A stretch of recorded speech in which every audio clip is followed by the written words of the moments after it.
ในบรรดาท่านแขกผู้มีเกียรติและประชาชนที่เข้าร่วมงานถึงเราค่ะข้าพเจ้าสันกรศิวิไลพร้อมด้วยสุนิตาพิมพ์สอนทำหน้าที่เป็นพิธีกรในงานครั้งนี้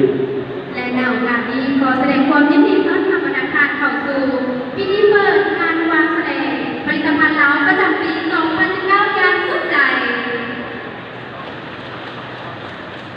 จากบรรดาท่านแพทย์ผู้เกียรตินักที่บรรดาท่านพูดกันแล้วว่างานของเราจัดขึ้นเพื่อเป็นการส่งเสริมและสุขยุผลิตภัณฑ์เหล้าของเราเพื่อให้คนเด่นขึ้นสูงขึ้นและนอกจากนั้นยังเป็นการแลกเปลี่ยนผลิตภัณฑ์อีกด้วยเป็นเกียรติของเมืองพิธีที่มีความหมายความสำคัญนี้พวกเราได้รับเกียรติจากท่านแก้วพิติคุณรัฐมนตรีประจำสำนักงานนายกรัฐมนตรีขอเสียงตบมือต้อนรับพร้อมด้วยท่านบุญเกิดศักดิ์สมศักดิ์รัฐมนตรีประจำสำนักงานนายกรัฐมนตรีก็ให้เกียรติต่อรวม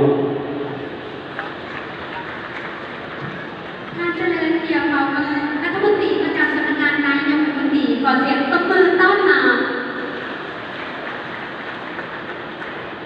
ท่านนางเขียนวณีพ้นเสนารัฐมนตรีกระทรวงอุตสาหกรรมการค้าก็ให้เกียรติต่อรวม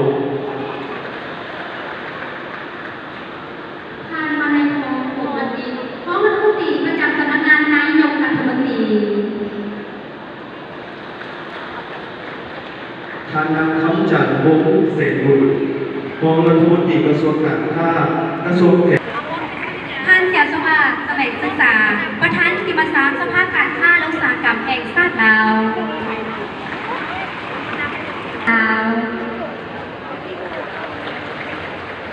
ท่านนางจันทจรวงศ์ไซรองประธานสภาการค้าและอุตสาหกรรมก็ให้เกียรติเอาห่วงท่านสิบุญมีผู้อำนวยการใหญ่บริษัทเกียรติผู้ประกอบการธุรกิจและพร้อมด้วยไอ้น้องสื่อมวลชนที่ว่าให้เกียรติเข้าห่วงอย่างพร้อมเพรียงขอเสียงตบมือส่งเสริมและต่อไปนี้ขอเรียนเชิญบรรดาท่านได้รับชมการแสดงที่จะมาเปิดฉากสำหรับเวทีของพวกเราด้วยบทกลอนที่มีชื่อว่า